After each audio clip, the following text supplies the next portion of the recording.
اگر کوئی عورت تہجد بھی پڑھتی ہے، نماز بھی پڑھتی ہے، تلاوت قرآن بھی کرتی ہے، ساری نیکیاں کرتی ہے، لیکن اس حال میں اس کی موت آئے کہ اس کا شوہر اس سے ناراض ہے، اللہ کے رسول فرماتے ہیں ایسی عورت جہنم میں جائے گی، نماز پڑھنے کے باوجود جہنم میں جائے گی، روزہ رکھنے کے باوجود جہنم میں جائے گی، کیونکہ اس نے اپنے شوہر کو ناراض کیا۔ بلکہ یہاں تک میرے رسول نے فرمایا کوئی عورت تندور پر روٹی ڈال چکی ہو، اس زمانے میں توے نہیں تھے یعنی کہ جیسے آج ہیں، تندور پر روٹیاں پکتی تھی، آقا فرماتے ہیں کوئی عورت تندور پر روٹی ڈال چکی ہو اور اس کا شوہر اسے اپنی ضرورت کے لیے بلائے،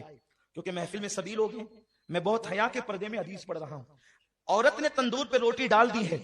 اور اس کا شوہر اپنی ضرورت کے لیے اس کو بلائے اور عورت نہ کہہ دے اور شوہر ناراض ہو جائے، تو جب تک وہ شوہر کو نہیں منائے گی اللہ اور اس کے فرشتے اس پر اسی طرح لعنت کرتے رہیں گے، اگر اسی حالت میں اس کو موت آ گئی تو وہ عورت جہنم میں جائے گی۔ آج کل کی عورتیں تو شوہر کو گالیاں دیتی ہیں، اگر شوہر غصے میں کہہ دے کہ تجھے طلاق دوں گا تو وہ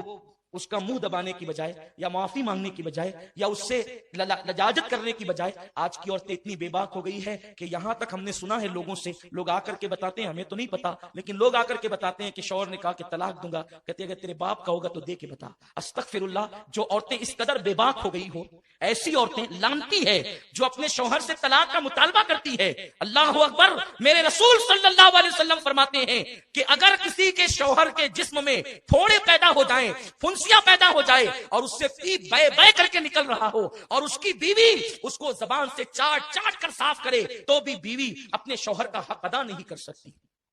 شوہر کا حق یہ ہے بیوی پر کہ اگر شوہر کے بدن کے زخم کو وہ زبان سے چاٹ کر صاف کرے تو بھی حق ادا نہیں کر سکتی۔ اور اللہ کے رسول صلی اللہ علیہ وسلم فرماتے ہیں اگر میں اللہ کے سوا کسی کو سجدہ کرنے کی اجازت دیتا تو میں عورتوں کو کہتا کہ وہ اپنے شوہر کو سجدہ کرے، لیکن چونکہ غیر اللہ کو سجدہ جائز نہیں اس لیے عورتوں کو اجازت نہیں، لیکن عورت اپنی ہر خوشی کو اپنے شوہر کی خوشی پہ قربان کر دے۔ اللہ اکبر، اگر شوہر کہہ دے تم نے اسٹور نہیں جانا تو وہ دن بھر عورتوں کا موڈ آف ہو جاتا ہے، شوہر کہہ دے تم نے ماں کے یہاں نہیں جانا تو جھگڑا کرنے لگتی ہے عورتیں۔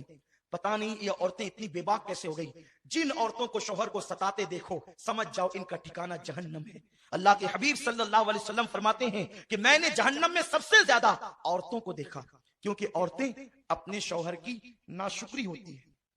یعنی ان کو ہر دن ہر چیز ملے اور کبھی نہ ملے تو بس ان کا ایک جملہ تو یہ آپ سن ہی لیں گے کہ جب سے اس گھر میں آئی ہوں مجھے کبھی خوشی نہیں ملی، جب سے اس گھر میں آئی ہوں میرا مطالبہ پورا نہیں ہوا، حالانکہ ہر دن پورا ہوا۔ یہ ناشکری صرف شوہر کی نہیں، یہ اللہ کی ناشکری ہے، اور ایسی عورتیں جہنم میں جائے گی۔ اور پھر ماں باپ بھی اتنے بگڑ گئے، اللہ رحم و کرم فرمائے، کہ اگر بیٹی شوہر کا شکوہ لے کر کے آتی ہے تو ماں باپ کہتے ہیں بیٹی ہم کوئی فقیر تھوڑی ہے، ہم کوئی جو ہے وہ اتنے گئے گزرے تھوڑی ہیں،